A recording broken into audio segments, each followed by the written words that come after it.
everything is negotiable in a lease. A landlord, a listing agent, they might tell you that this is the standard lease, that this is a form lease, every other tenant in the building has signed this lease, but that's just a statement they're trying to make. That's their posture. They're trying to push you into a deal that you might not be comfortable with.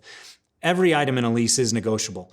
Everything from the lease rate, how much you're paying per square foot for that lease, to annual escalations. Most leases are going to have some type of annual escalation built in, whether it's tied to a consumer price index, or it's 2 or 3 or 4% each year, something like that.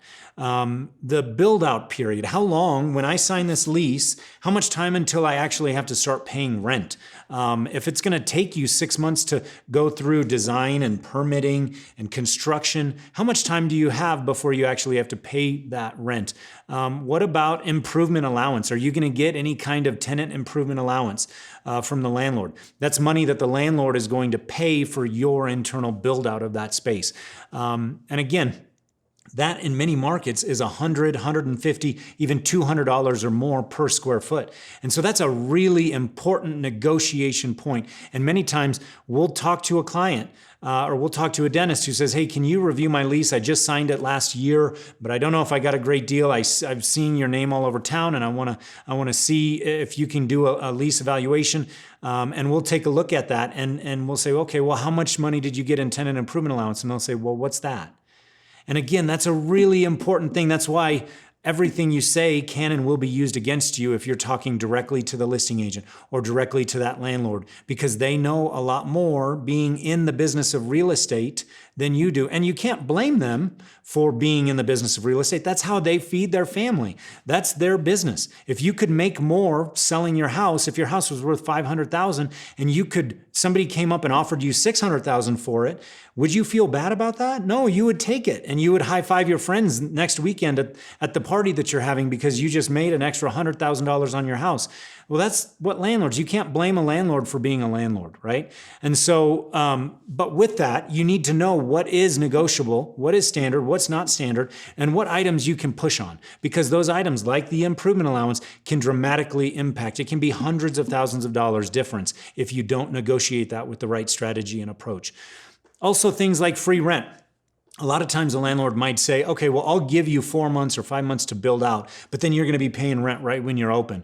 Well, again, it's important for you, if you are seeing patients maybe on day one, you're not collecting that for 60, 90, 120 days. It's important for you to have a little bit of a buffer of time there before you have to start paying that rent. And so we like to try to build in 2 or 3 months of free rent when we can. And then also things like signage. Even signage is negotiable, and parking, exclusivity, even assignability language. All those things are negotiable in a lease.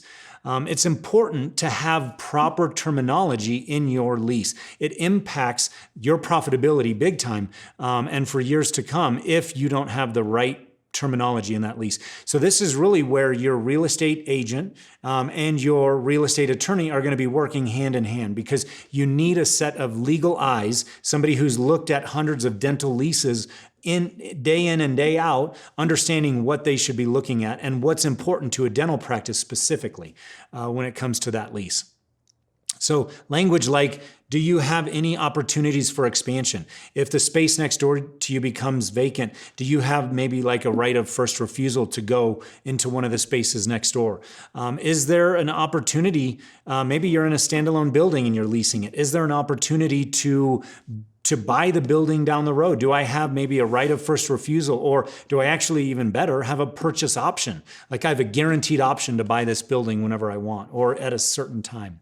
Things like selling your practice. We've actually seen leases that indicated that the selling doctor, the doctor who signed the lease, who's now trying to sell the lease, has to pay the landlord a portion of, and I've seen it as high as 50% of the proceeds of that practice acquisition. So let's say you sell the practice for $1 million. That's how much, that's the value of the practice.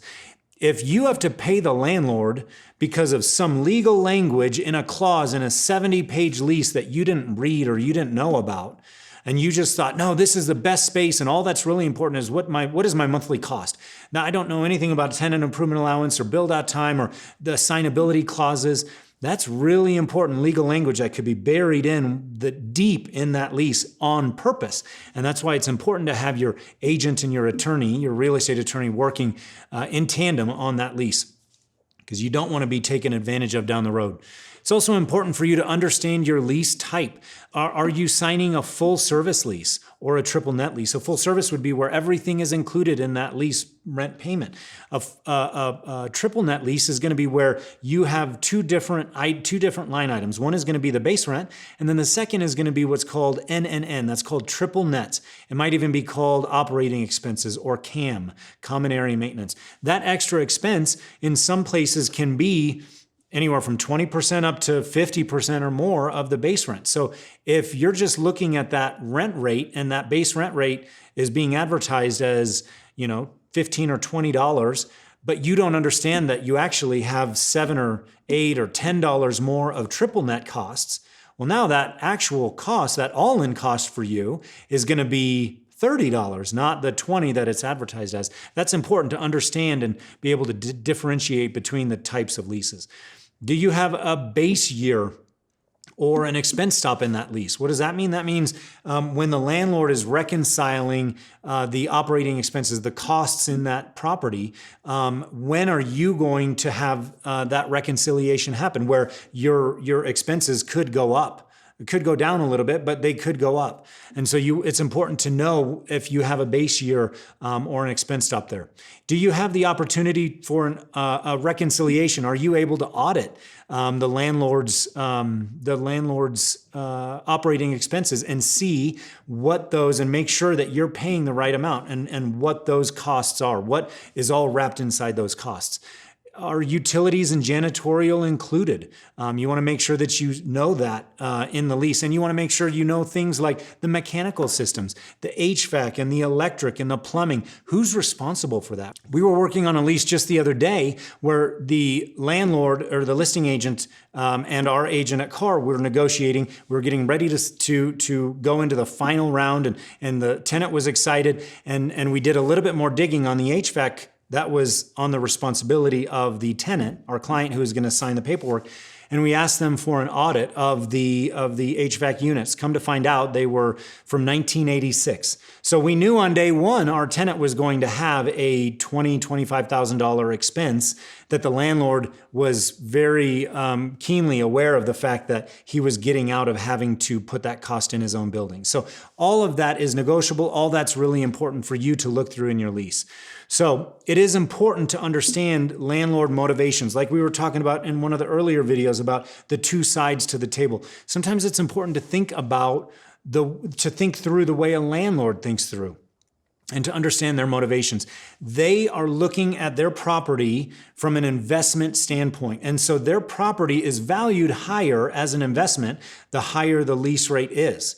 And so their property valuations grow the higher the lease rate, and they shrink the lower the lease rate, right? And so it doesn't have much to do with the actual brick and mortar value of the building. It has to do with the rent rate that their tenants are paying. And so understanding that makes it really important to be able to negotiate properly with, okay, well, if the landlord is really wanting to stay at this $25 lease rate, maybe we push a lot harder on the tenant improvement. He's more interested, or she's more interested in giving us $100,000 or $200,000, $300,000 of concessions here, but they don't want to go below $25 a square foot. That's important to kind of think through their motivations, because you can end up getting a much better deal if you know where to push and where to pull. Also understanding as a landlord, they're much more willing to give concessions to desirable tenants. And so being able to bring you to the landlord kind of on a silver platter, saying this is our tenant or this is our client, and they are financed by this bank, and they have a startup plan, and they have this and they have that. They're all ready to go, and here's everything we're asking for in an RFP and a request for proposal. When we present you on a silver platter, a lot of times they're willing to stretch further, because you're not another restaurant that might have a 70 or 80% failure rate. You're a dental practice that's going to have less than a 1/2% default rate in most cases. And so they will stretch further for desirable tenants.